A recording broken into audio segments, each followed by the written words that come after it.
Sorry. He turned to Tony. Did you win? Yep. Cool. Now Christopher sat up. Did she do it? Of course she did it, Stacy said dryly. But your dad informs me that's not the point. Christopher looked from one to the other, amusement in his eyes. And then he got up, took 3 steps across the living room, and gave his father an awkward hug. Well, congratulations, Padre. I love you, he told her. Stacy smiled at him with her eyes. They lay in the shadows of their bedroom, Stacy beneath him, sated, both of them, the moisture of love-making cooling on their skin. How many times, Stacy asked, do you think we've made love? Tony smiled. Not enough lately. She kissed him. During a trial, it's as if you're in another place. Like acting, I guess. At least actors know what everyone else is going to say, he said. Then the telephone rang. Let it go, Stacy murmured absently. I can't. Not when we've got a 17-year-old running around in a car. Stacy gave him a look of understanding and then nodded toward the phone. Mr. Lord, a man's voice said, this is your answering service. We've had 2 long-distance calls from a Sue Robb. It's an emergency, she says. After Tony had talked to Sue, he got up and went to the window. From the bed, Stacy watched him. If you go back there, she said, the whole thing will come up again. He was quiet for a moment, feeling the truth of this. I know, but Sam and Sue were my closest friends. I needed a lawyer then, and they need one now.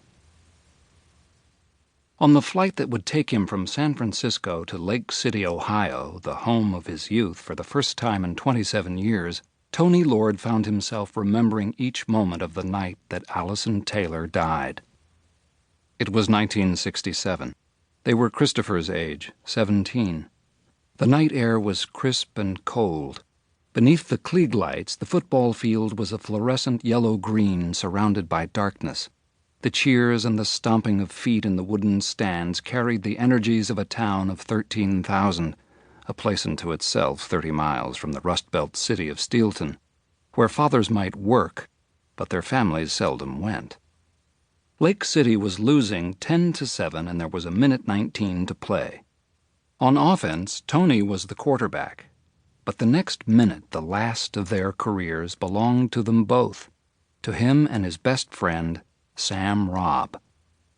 They had been waiting for this moment since 9th grade, 2 weeks after Tony came to the public high from Holy Name, the parochial school where his Polish Catholic parents had sent him as long as they could, and the coaches had given Tony the job of quarterback that Sam Robb thought was his. At 14, Sam was already tall and fast, with a strong arm and an assertive manner that made most kids defer to him, a swift temper which made some a little fearful. It was clear that he expected no competition, least of all from this Catholic interloper.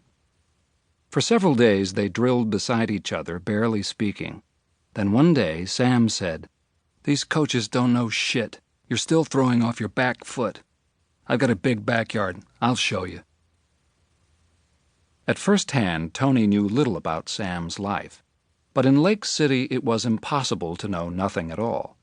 Though the Robbs belonged to the country club, where Tony's parents were never asked, Sam's father's hardware store was widely believed to be failing. So Tony was not surprised that Sam's white frame house, set in a spacious oak-lined yard, was large but a little dingy. Nor was he surprised that the Robbs' living room mantel featured several trophies earned by Sam's brother Joe, Lake City High's Athlete of the Year in 1963, a year before he went to Vietnam and died there. Sam's mother, who was lying on the couch with a tumbler of whiskey when they came through the living room, was rumored to be sleeping with Coach Jackson. They began throwing. "Watch my feet," Sam said. He danced on the balls of his feet. When he threw, Tony saw that his weight was on the front foot. The ball sailed. "Your turn," Sam told him. The next 4 passes were close to perfect.